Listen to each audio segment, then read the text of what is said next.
Legend has it that Lao Tzu, or Lao Tzu, had a jade amulet, and a disciple of Lao Tzu took the amulet and placed it into a clam.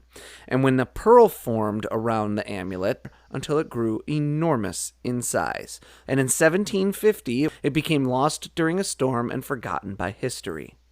Then, in 1934, a Filipino fisherman died while trying to unearth a large clam, and when his friends and family went to claim the body out of respect, they also brought up the clam, and inside was a pearl that weighed over 14 pounds.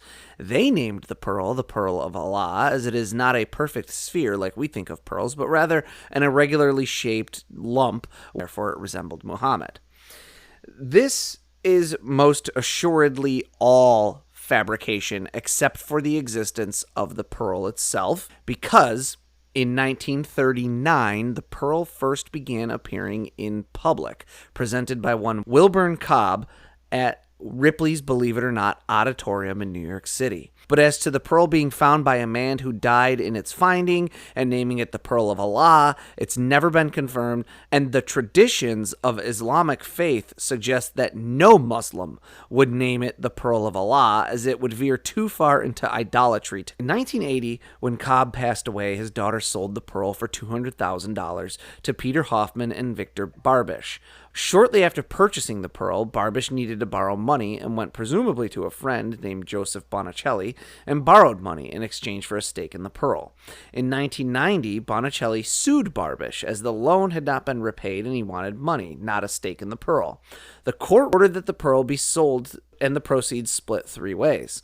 This has not happened to this day because in 1998, Bonicelli passed away, and at roughly the same time, a confession came into the hands of police from a man who was paid $10,000 in 1975 to murder Bonicelli's wife, Eloise.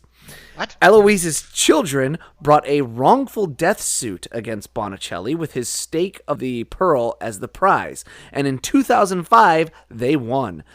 But Victor Barbish, who had been sort of the principal owner of the pearl and what sounds like, frankly, a con man, died in 2008.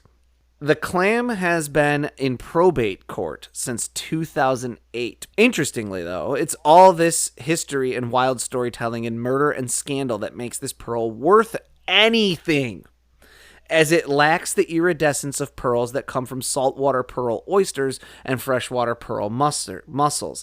This thing is basically just a chunk of calcium carbonate.